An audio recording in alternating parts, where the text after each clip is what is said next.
એ ગરીબોનો અવાજ રજૂ કરે છે. અને એટલા માટે જ આપણે ત્યાં કવાંટ તાલુકામાં ઘણા બધા છોકરાઓ એમ કે આમ આદમી પાર્ટી, આપ પાર્ટી, આપ પાર્ટી. ગઈ વખતની ચૂંટણીમાં પણ મેં કીધું હતું કે આમ આદમી પાર્ટી કોંગ્રેસનો મત તોડનારી પાર્ટી છે. અને તમે જોઈ શકશો કે એમાં જતા જુવાનિયા કેટલાક વડીલો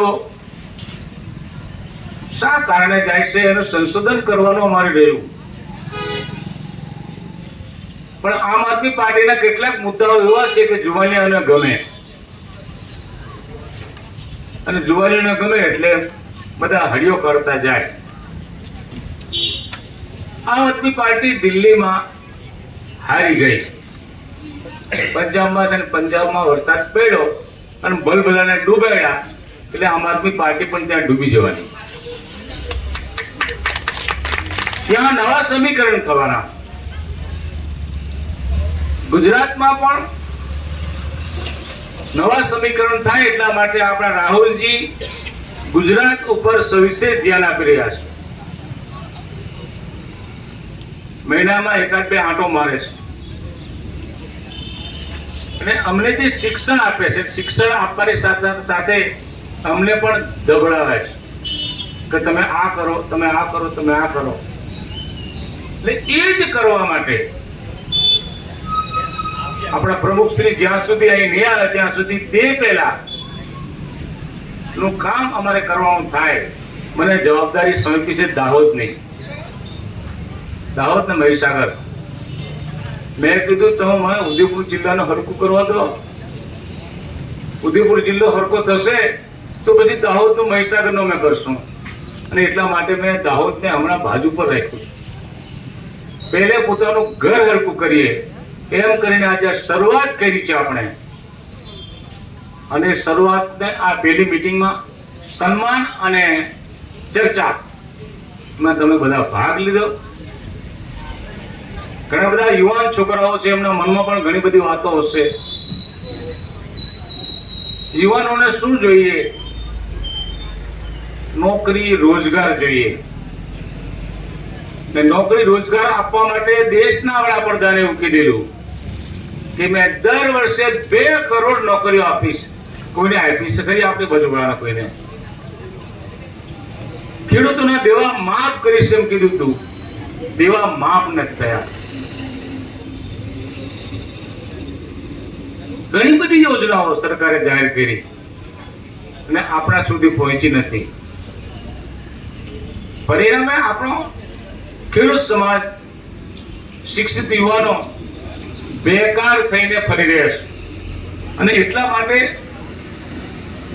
આ વાત આમ આદમી પાર્ટી વાળા કરે છે. એટલે આપણા વાળા બહુ સારું ગમે. ગુજરાતમાં આમ આદમી પાર્ટીની સરકાર નહીં આવે. ધુરંધર નેતા હતા ચિમનભાઈ પટેલ, કિસાન મજદૂર લોક પક્ષ બનાવેલો, એ હારી ગયા. સ્વર્ગત કેશુભાઈ બાપા એમણે પણ પાર્ટી બનાવેલી, એ પણ નહીં ચાલી. હવે પેલા દિલ્હી વાળા બહારના આવીને અહીંયા એમ કે છે કે અમે જય સીતારામ, અમે આ કરશું.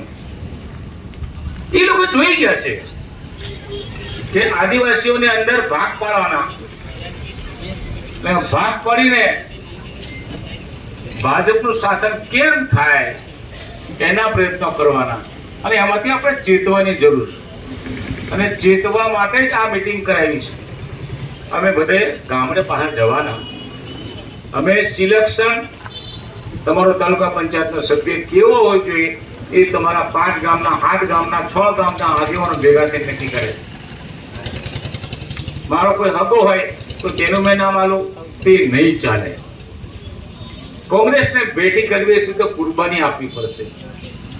અને કોંગ્રેસમાં ઘણા બધા વડીલો, ઘણા બધા કાર્યકરો કુરબાની આપવા તૈયાર થઈને બેઠા છે. આપણે કોંગ્રેસને મજબૂત કરવી છે, અને મજબૂત કરવા માટે જ આ મીટિંગ રાખી છે. મારે અહીંથી પાછું જેતપુર પણ જવાનું છે. મેં મોબાઈલમાં ટાઈમ દેખતો જો ને પેલા કેટલાક પાછો ફોન આવશે એમ કરીને, એટલે મારે જેતપુર જવાનું છે. જેતપુરમાં પણ મીટિંગ છે. આપણા રાહુલ ગાંધી બિહારમાં જે થઈ રહ્યું છે, તમે વોટ્સઅપ પર દેખતા હશો.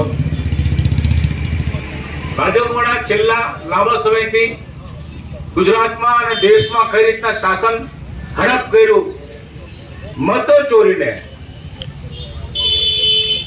એ પણ આપણે જાણીએ છીએ. એનો પાપનો ઘોડો મોગીજીને ફૂટવાનો છે હવે.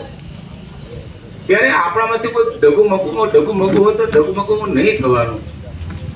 આપણે કોંગ્રેસ પક્ષની વિચારધારા સાથે રહેવું પડે. એટલા માટે કે કોંગ્રેસના જે કાયદાઓ હતા એ કાયદાના ફાયદાના કારણે અમે બધા જબ્બા ફેરીએ, અને કાયદા ના હોત તો આ શુક્રાના અટવાકાએ ઝાડનું ખોડું બાવલું. 73 આનો કાયદો કોંગ્રેસ લાવી, આપણને રક્ષણ મળ્યું, કોઈ લઈ ના શકે. ખેતીની જમીન, રહે તેનું ઘર, આ કોંગ્રેસ લાવી. સાવકાર ધારો, આપણે વાણિયા પાસેથી બીજા પાસેથી પૈસા વ્યાજે લાવતા હતા, અને એ કાયદો કોંગ્રેસે રદ કર્યો, ને રદ કરીને બેંકોનું ધિરાણ આપણને મળતું થયું. આ કાયદો કોંગ્રેસે લાવી હતી. રાઈટ ટુ ઇન્ફોર્મેશન, જાણવાનો હક. તાલુકા પંચાયતમાં કેટલા પૈસા આવ્યા, ક્યાં વપરાયા, એ જાણવાનો હક આપણને આપ્યો છે. આપણે કોઈ માંગતા નથી, કોઈ બોલતા નથી. રાઈટ ટુ ફૂડ, એટલે ખાવાનો અધિકાર, અન્નનો અધિકાર. આવી એમ કહે છે ને 5 કિલો ઘઉં ને 4 કિલો તેલ ને બધું મેં આપું છું. અરે ભાઈ, આ તો કોંગ્રેસની સરકાર કરી ગઈ આ કાયદો.